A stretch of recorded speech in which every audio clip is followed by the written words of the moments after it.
Now, this is supposed to be May 1953.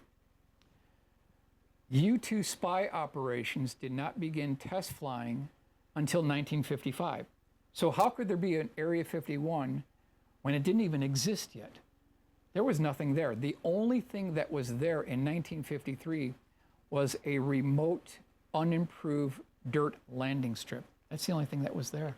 No hangars, nothing? No hangars in 1953. I got this confirmed by Peter Merlin. Okay, so why Area 51? We know it as Area 51. What do they know it as at that time? Did they call it Area 51? Groom Lake was nothing more than a dirt landing strip at the time. Okay. Now, how do I know this? Okay, well, turns out I'm good friends with Peter Merlin, and he is probably the world expert on the interworkings of Area 51, the history of it. He wrote this book, Dreamland, The Secret History of Area 51. It's not for the faint of heart. This thing is 3 inches thick. It's 5 pounds. It is the definitive volume on Area 51. And on page 18, he absolutely proves this, that in 1953, Groom Lake had nothing more than an unimproved landing strip there at the time. Wow. Now, however, I'm not going to give up on this yet. Being a historian, I have to present both sides of the case, even if I don't agree with this. Now, could Harry Drew been wrong, or is there something we're missing here?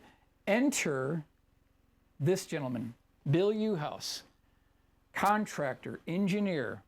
He claims that he was at Area 51 working on flight simulators for ET craft, okay?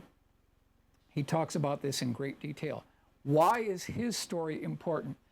Let's go back to what Harry Drew said. He said that military personnel and medical personnel who entered the Kingman craft could not stay there any more than 5 minutes. They got sick, they got dizzy, they started throwing up. That's talked about by Harry Drew. What Bill Uhouse said is when they had these craft, and he claims that he was a part of a team to design flight simulators for extraterrestrial vehicles where humans could go inside. And he said that when humans entered these craft at Area 51, they got sick and threw up. This is exactly what the military witnesses said that Harry Drew had tracked down. So I went ahead and did a drawing that shows you, according to Bill Uhouse, of this gimbal device of one of these flight simulators that Bill Uhouse had worked on. So what they would do is they would take these ET craft, they would put this on this gimbal device.